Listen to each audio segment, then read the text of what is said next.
I just withdrew, actually. I was in Stony Brook for 2 years, and the first year I lived on campus, and that was kind of, I did have the college experience, and in a way I kind of miss it. It's the only time in my life I actually felt I had friends, a brotherhood, It's people who I could chill with, hang out with. That was the first time in my life I had that kind of thing. Skip forward a year to sophomore year where I have to live off campus because I did something. And What'd you do? end of freshman year, I think. Yeah, I went outside and I don't know why I did it. I just lit 2 books on fire.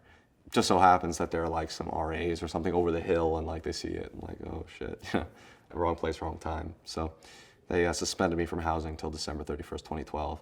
Just him, yeah. Right here. As his brother at the time, it was hard not to jump to the immediate emotion of what the hell are you doing? I got angry because I was like, you're putting yourself in jeopardy. You're not thinking I'm always straight. doing that. Your future's on the line. How are you going to get to campus next year? Are you even thinking what's going on with school in your head that you thought that this was going to be? Their fire policy. But,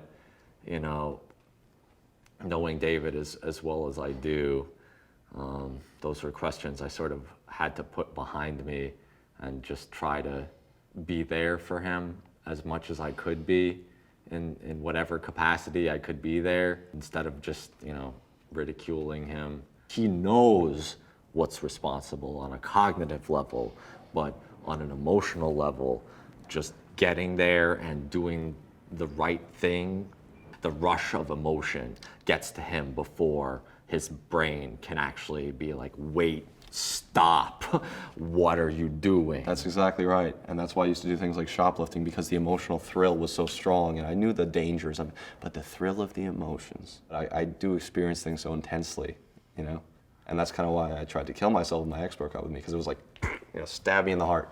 And then when my friends started talking to me, stab me again.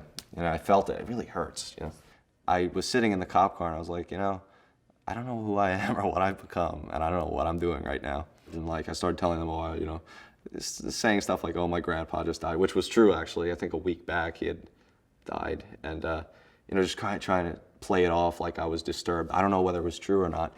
I could believe it. And they brought me to the hospital because I said I was, I forgot to take my medication, which was a complete lie. So I lied, essentially. I lied. So I lived in a house off campus my sophomore year, and I would bike to campus, hence the accident. And that's kind of where there was this big slap in the face. I would go bike to campus and see my friends, hang out, but there was nothing the other way. They wouldn't text me or call me or anything. There would be it was like a one-way street. And after I had the accident, I couldn't really go to campus as often. No communication, silent, nothing from anybody for weeks, months. And I'm like, oh, I guess that's how much I mean to you guys. So it was really insulting. It kind of confirmed the whole, paranoia of, forming bonds with people if they're just gonna, if it's just when it's convenient for them, then, they'll be your friend. But as soon as it's not, see you later.